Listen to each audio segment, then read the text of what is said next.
Alam niyo po ba, lumalabas ang kulay, siguro nanggigigil din ho kasi sila mga kababayan, 'no, dahil nga yung kanilang kandidatura, ano, lagapak, Kahit ano pong gawin nila mga bossing, nandun, oh, yuyuko ka, "Nasaan yung pangalan mo, Jimmy Bondok?" Diyan sa top 12. Ayun, tingin ka sa ilalim, nandun. Layo, 'no? Siguro nanggigigil ho sila mga kababayan, mga boss chief amo sir, lalong-lalo na doon sa mga may ayaw sa kanila at hindi sila, ini-endorso. Kaya eto yung mga nasasabi ho, 'no, nila Jimmy Bondoc, mga kababayan. Sabi ni Supremo, gawin na nating pang number 15 to 20 si Amy. Ilabas natin siya sa Magic 12, nakalabas na ho.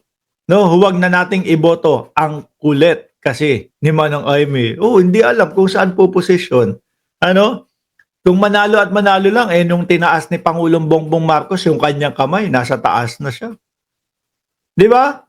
Sabi ni El Roque, kamag-anak yata ni Roque to, no, magkano kayo? Magkano kaya ang bayad dito? Sa tingin, hulaan nyo, hulaan nyo.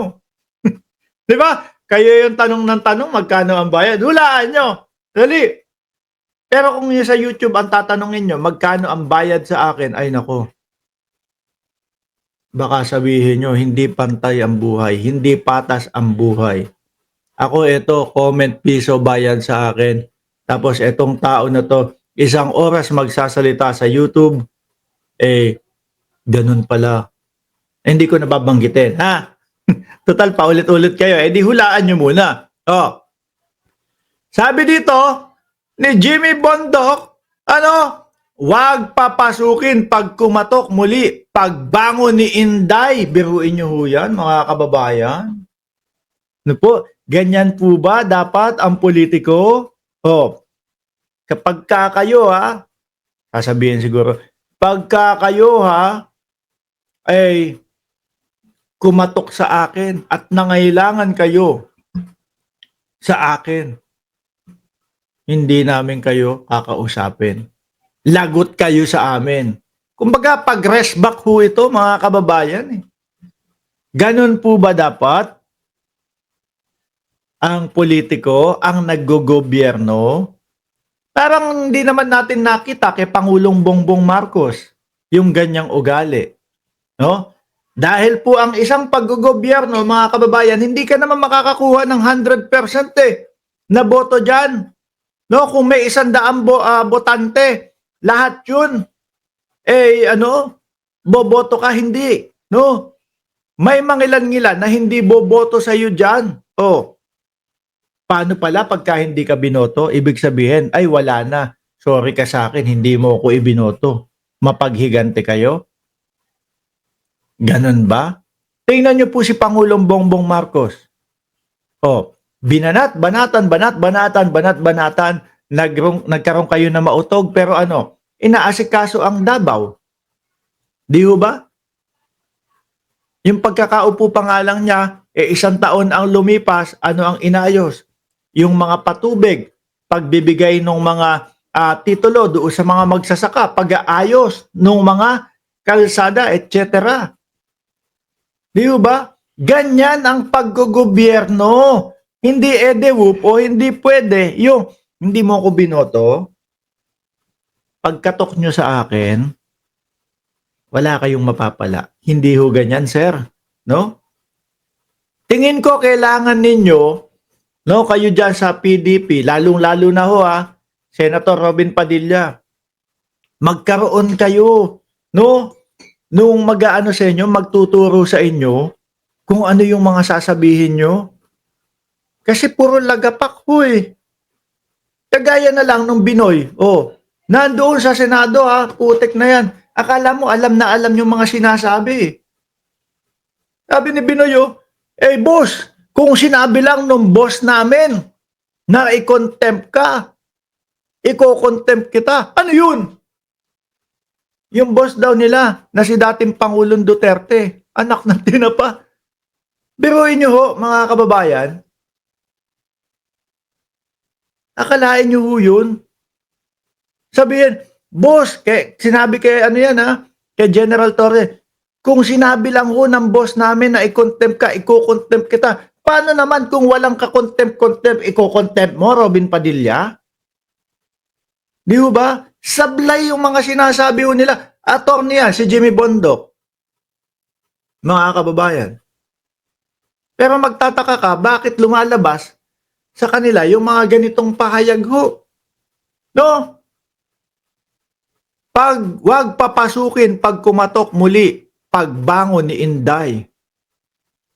Para na rin kung sinabi na yung mga kritiko, yung mga bumabatikos, yung mga nagtatanong sa confidential funds, re-rest baka namin kayo. Ganun ba? Eh mali. Mali ho, no? Ang paggogobyerno, hindi ka man gusto nung tao na yun, hindi ka ibinoto, sakop mo pa din yun. Sakop mo pa din yun. Di ba?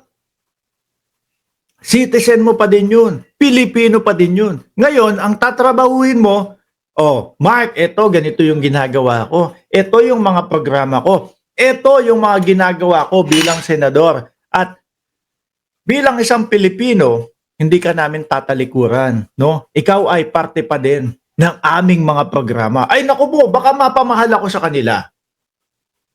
Di ba? O tingnan mo, ito yung mga talagang gobyerno. Ang gusto nila, mapabuti bawat Pilipino. Hindi man ako ibinoto nito, pero hindi ko iiwan to. Dugtong pa sa ilalim. Tandaan, hindi lang ang mga kalaban ni Inday, kundi ang mga walang kibo o pati yung mga hindi kumikibo sa ginagawa ni Inday. Sa ginagawa kay Inday, na damay na. Paano naman yung mga ayaw lang makisali talaga, damay na sa inyo? Kahit dati silang nakinabang, elected or appointed, wag papasukin pag kumatok muli, pagbangon ni Inday. Prinsipyo lang. Sabi ni Mondito Labaco, ang kumakatok, pinagbubuksan. Paghihiganti ho, para po sa akin, ang pagkakaintindi ko dito, mga kababayan, parang mali. Di ba? Parang mali, sir. Kailangan tingin ko, kumuha kayo nung mga tao, ano ba tawag doon sa mga ganong tao, no? Na i-educate kayo kung paano kayo magsalita at kung ano yung mga pwede at hindi pwede ninyong sabihin para naman hindi kayo sumasablay. Kung ano yung pwede, yung dapat mga i-filter nyo. Ito yung mga ganyan. Di ba? Yung mga ganyan, hindi na dapat ipinaparating sa taong bayan yan. Mas lalo lang kayong nagmumuka na hindi edukado. Mas nagmumuka lang kayong yung mga tinapos ninyo hindi ibig sabihin o hindi pwedeng maging pamantayan ng ugali ng isang maggogobyerno. Ganon. Kailangan ho nila yun, mga kababayan. Lalo na si Robin Padilla. Yung kay Robin Padilla, sablay na sablay ho, mga bossing. No? Biruin mo ba naman, senador ba si dating Pangulong Duterte? Paano kung wala namang ka-contempt doon sa mga sinasabi, sinasagot nila General Torre? Iko-contempt mo pa din. Kasi sabi ng boss namin. At isa pa yun. Kung yung Pinoy ang sinasabi sa kanyang mga speech, kayo ang boss ko. Si Robin Padilla, ang boss si dating Pangulong Duterte. At rektahang sinasabi yun. Samantala mga kababayan, ang mga vloggers, ang taong bayan, lagi na hong sinasabi, naku, yung mga yan, tumakbo lang yan para ipagtanggol ang mga Duterte. Kapag narinig nyo kay Robin Padilla yun, oo nga, totoo nga yung sinasabi, tumakbo lang itong mga to dahil kay dating Pangulong Duterte. Lalong gagatong.